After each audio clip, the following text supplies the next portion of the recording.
Hello everybody, a warm welcome to Wisdom from North.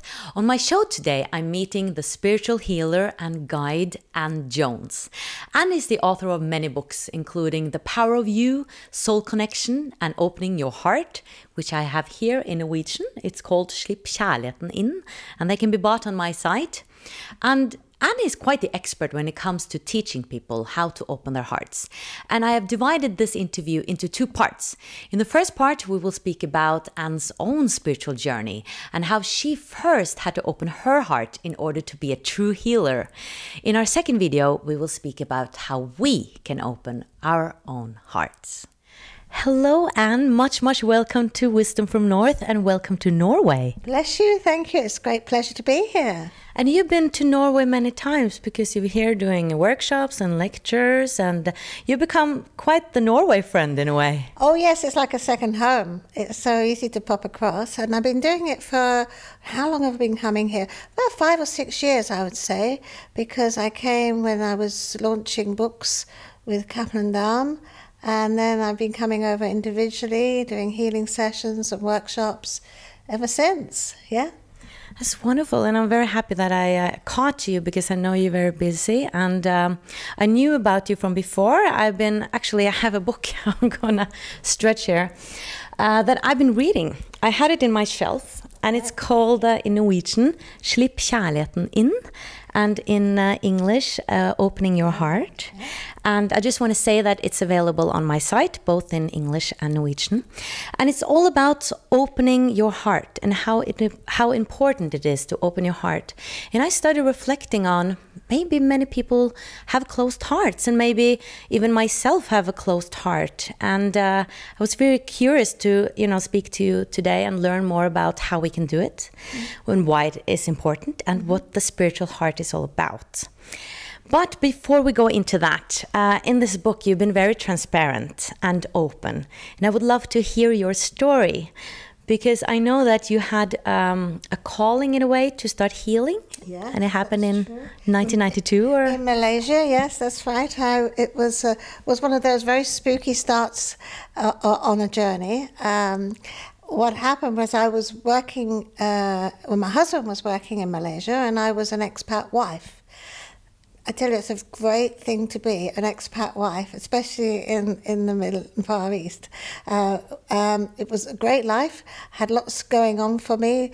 I had gardeners and helpers and all sorts of great things. But I started to teach people how to use computers there, which was in my previous life, I was in IT. We used to call it computers in those days. It's IT now. And one day I was having a rest after having given a course, and I was feeling quite relaxed. Wasn't sleeping, I was relaxed on the bed. And suddenly I heard a voice saying, "Isn't it about time you started healing?" It was it's a nice shocking experience, if you see what I mean, because it was a surprise. I wasn't expecting it.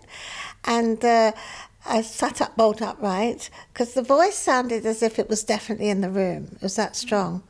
And as I've seemed to always do this, question anything from spirit, I think it's a good thing anyway. I always advise people to poke it a little bit, check it out.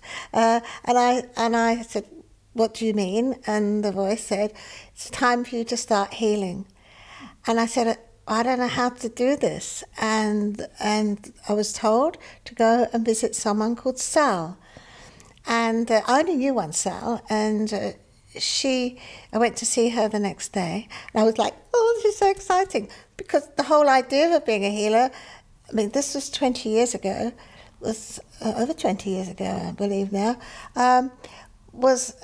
Reiki was just beginning. It was, it wasn't a common thing as it is now. And it's very exciting. And I went to see Sal, and I said, "You'll think I'm completely crazy, but I have to speak to you about healing." And she just looked me in the eye and she said, "Yes, that's right." I mean, that was very spooky. And she then gave me some books by Betty Shine, who was a writer, a very popular writer about healing in those days. Not that I knew anything about it, but of course quickly did find out. And she said to me, you will read these books, and when you read them, you'll remember everything you need to remember. But you heard also that your heart was closed? Yes, what happened is I started healing, and I was getting quite pleased with the results and quite excited about it. And I went up to, we lived in Malaysia, as I said, and I visited Hong Kong. And at that time I was thirsty for anything to do with the spiritual and the New Age and so on. And I went towards the New Age shop in Old Bailey Street in Hong Kong, and with those days it wasn't that easy to find books, so I was going in there to see if I can find some books, and I went in and I saw they had a reader there, a tarot reader, and I thought, well, that would be a good idea. And I booked a session, and actually there was a cancellation. Of course, I could go straight in. Anyway, I sat down, and this lady was doing the cards or whatever she was using. I can't remember. I think she was using cards.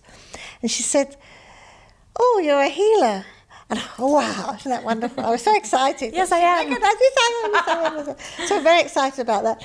And she said, "Yes, but it's a pity, but your heart's not really open." And when she said, what she actually said was, when your heart really opens, then you will be a really, really good healer, or some such thing. And it was a bit like the fish, I'm there and I've got to go to there when I catch the big fish. And I walked out of her session, and I felt, oh, I thought I was all right. And I thought I was quite a loving person. And that was the interesting thing. She'd said your heart is closed. And I thought, but I'm using love, and I love people, and most people would say I'm a loving person. And it wasn't until quite a lot later that I realised that, yes, a lot of us have our hearts open to give love, but we're not so good at receiving it.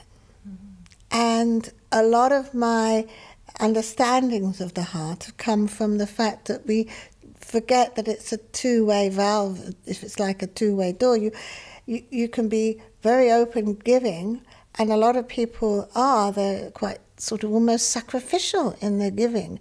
Carers and nurses and some mothers who pour all their love and care into their children or to friends, or that there's a lot of people who give, but are unable to receive or don't allow enough to come back.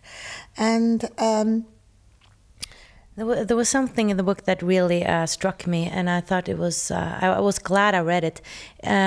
You said something about that when you do open your heart, your life will totally change, and you wouldn't know from before that that your life could have been so much better. Yeah. And I'm thinking, what if I go around and have this closed heart, and I don't know that there's another possibility, if my heart was open, maybe I could perceive reality in a different way. And I think that's the case for many people. It is the case for many people. And it's not just about being open to a loving relationship, because that's what we tend to consider when you talk about the heart. Are you open to receiving love from a partner? Are you going to attract a nice man or a woman into your life? It's a lot more than that, because when you open your heart to life, you can open your heart to every aspect of your life, and love can come through in many ways, and it affects your relationship with money, your relationship with work, your appreciation of music. It's infinite. Your mind, your parents, of course, relationship to the divine. There's many aspects of our lives that, if we're open to, we will get so much more from, and we can give much more to. And I suppose my spiritual journey, which is the fashionable way that people talk about their journeys all the time now, it's been about 20 years odd. Although, to be honest, everybody's on a journey from the minute they're born. It's a conscious spiritual journey for 20 years.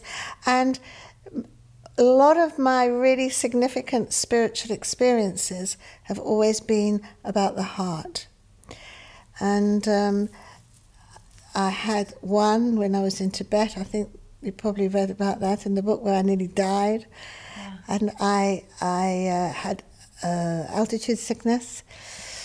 And after that, I developed these terrible pains in my chest. And I was with a group of friends, and we were in the middle of nowhere, camped by a river. Very scary, because there are no doctors, let alone hospitals in the part of Tibet where we were. And this pain in my chest, I thought, I'm going to have a heart attack. I managed to survive the altitude sickness, which was a big journey in itself, because they had to bring me down from the mountain, fast, scary. The Tibetan mountain roads are pretty scary at the best of times, but going down when I'm falling in and out of consciousness. But so after this, to be getting the pain in my chest, I thought it's a reaction to that. And I thought, I'm actually going to die out here in the middle of wild Tibet.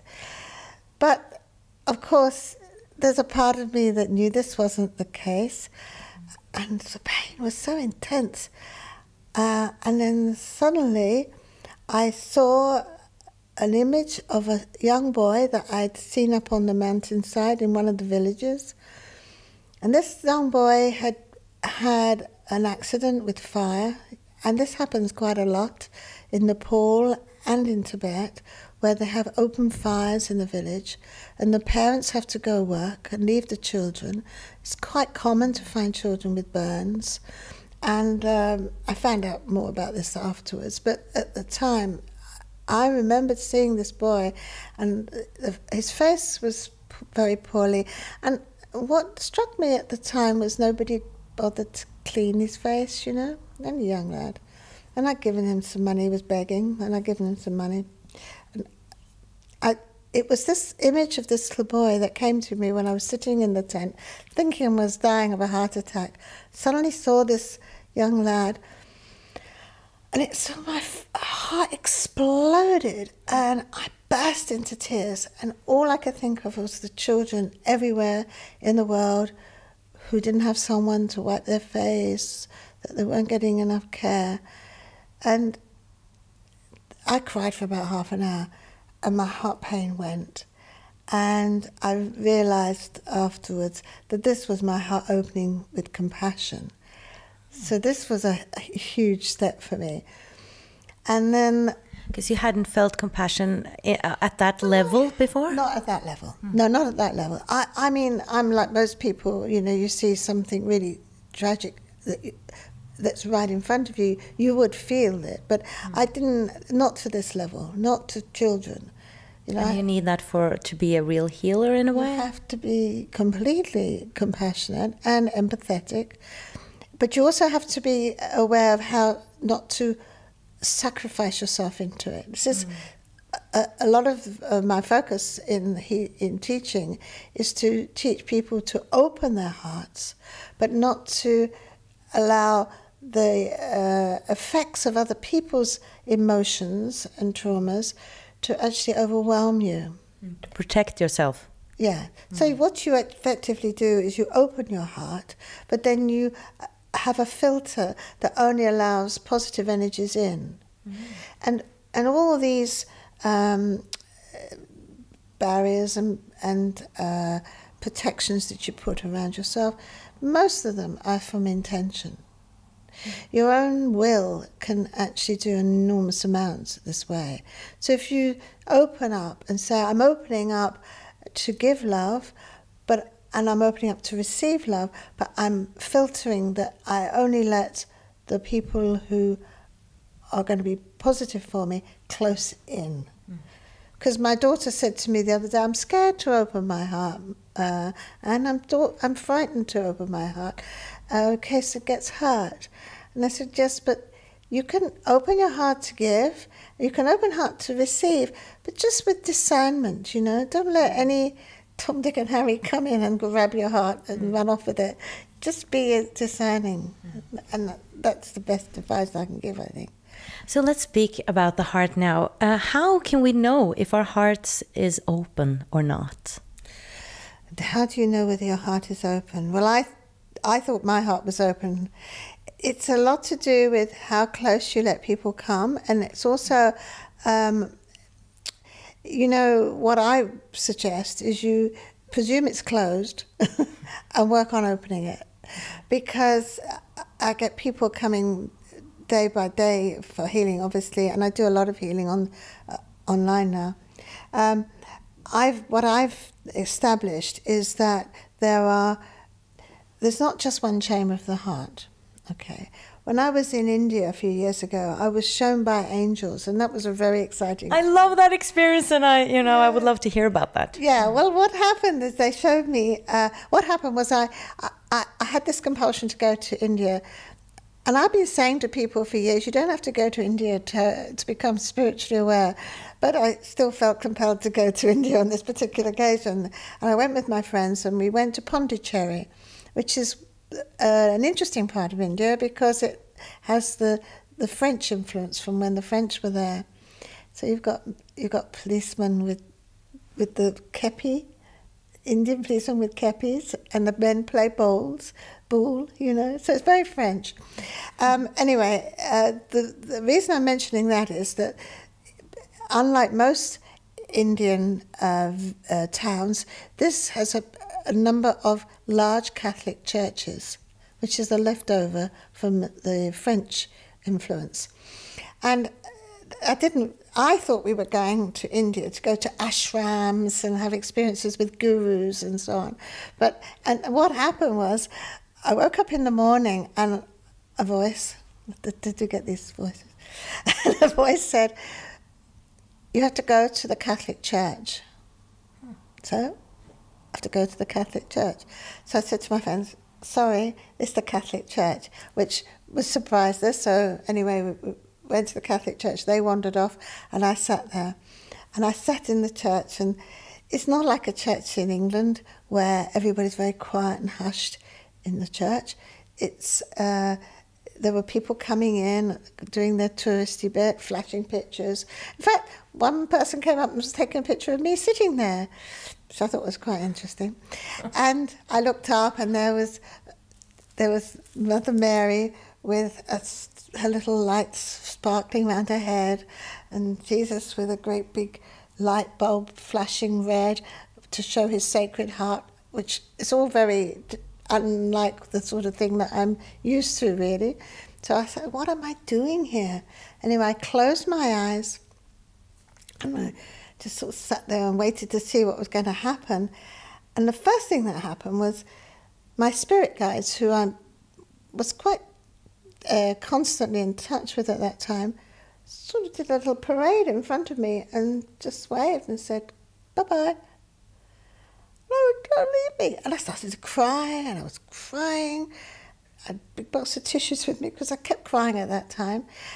This is a sign of a shift, as we call it, a process of change. But I didn't realise that at the time. All I realised was that I was crying.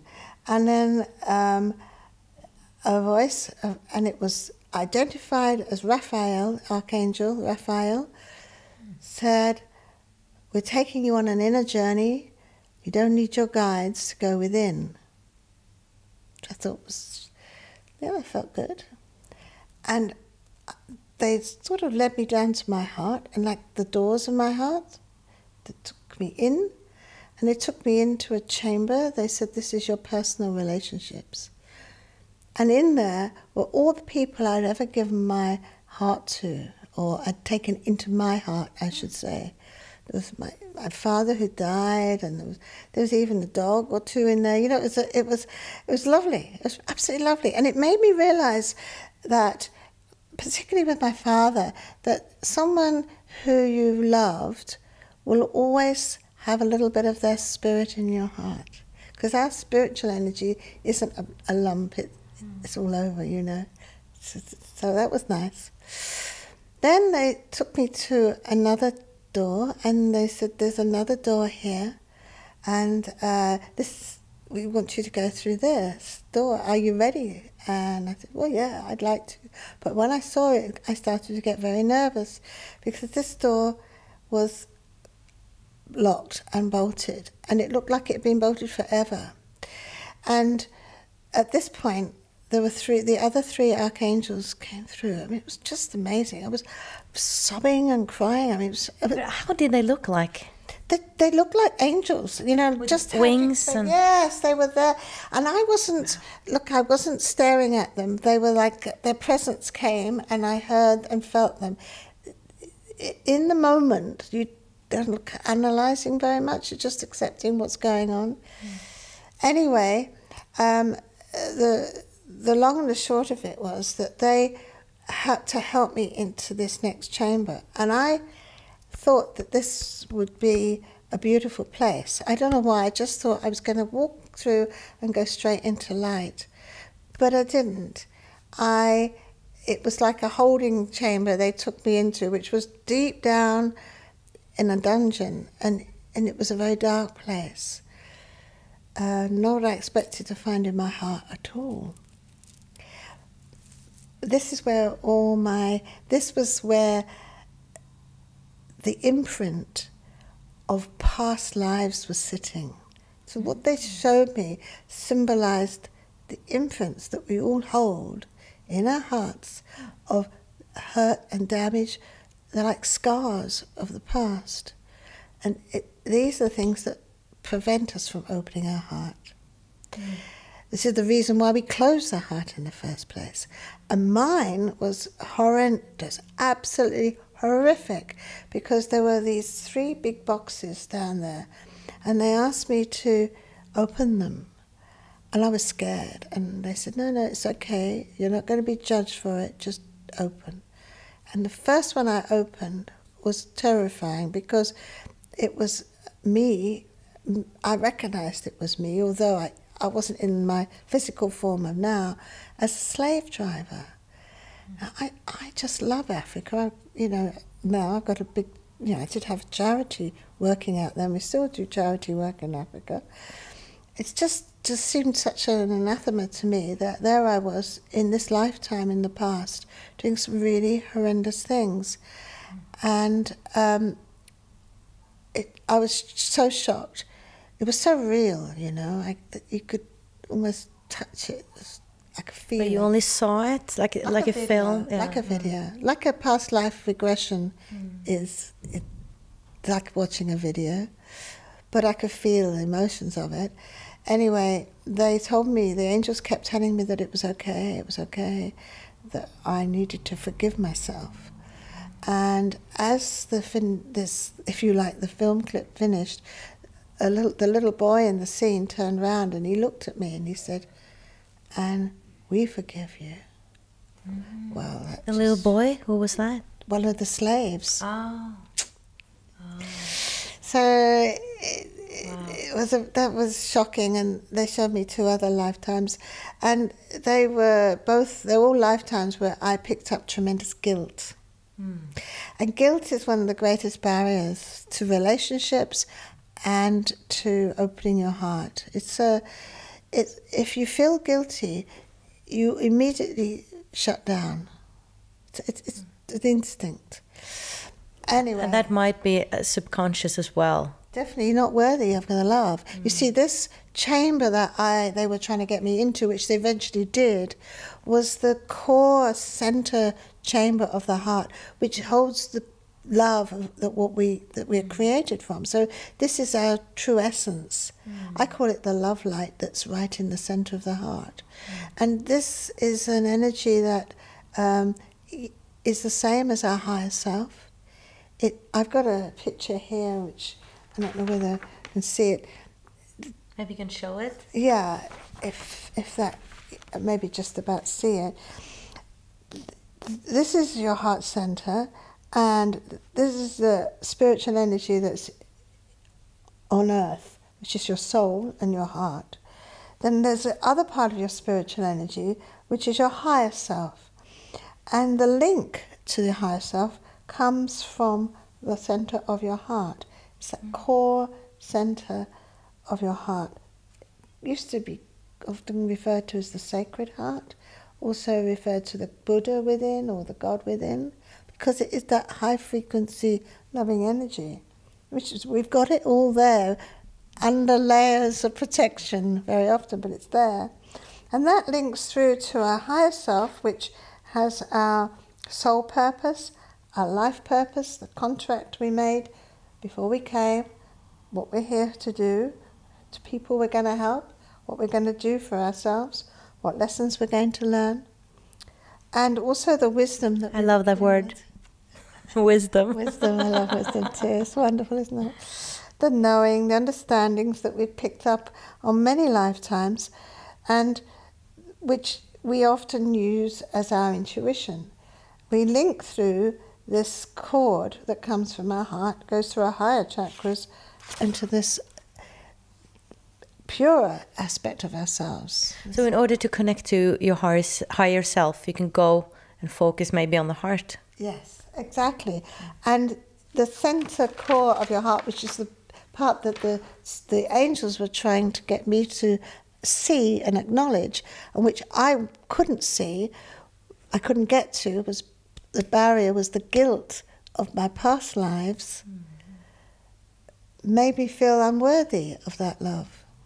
So I didn't even think I could possibly hold that sort of love. And I think most people are like this.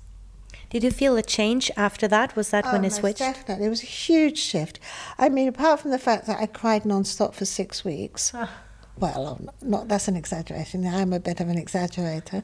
But it was I cried and cried and cried, and we went to an Ayurvedic spa after this. And, you know, that, to be honest with you, the experience with the angels, I went to 4 churches, the 4 Catholic churches, and each day I had a different experience, showing me different aspects of the heart. But I cried all the way through. And then we went to the Ayurvedic spa, and I enjoyed a great cry there as well. Wonderful treatments that drop oil onto your forehead and all this stuff, and it was wonderful. But I cried. But after that, my healing improved, you know, much more powerful. I was more aware. I was I felt lighter. I felt happier. You know, that sense of a burden being lifted from your chest.